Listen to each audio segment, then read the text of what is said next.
Mən Səndə var? mən kişi olmadığım üçün məndə kişi qarnı yoxdur. Kişi deyilsən? Baboş sən heç qızlarla olmusan, maraq elədim. Nətər o? Yox, oturmuşam belə. Çay çörək Yəni yemişəm. əl-ələ tutmusan, heç sevişdiyin. Yox, mən həyecanlanıram, tanıram mən elə şeydən. Neçə yaşın var ki? Mənim 30 hələ çiçəyin burnumun üstündə təzə su. Oo, bakirsən sən. Bakir niyə olurum ay qardaş? Mənim adım Babəkdir. Bakir deyiləm. Elə yox, bakir yox. Məsələn, bakirə qızlara deyilir, bakirdə oğlanlara. Sən onda bakirsən də. Yəni heç bir münasib. Bakirdə bakir, təmiz. Təmizəm, o heç.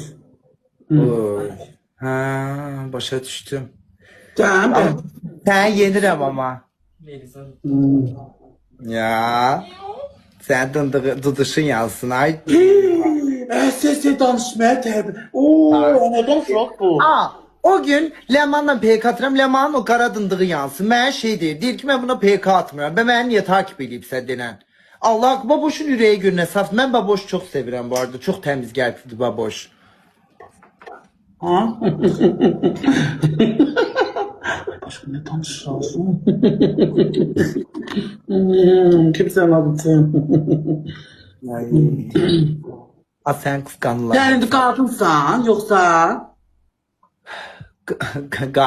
Qadın ruhlu kişiyəm aşkım. Sən nəsən?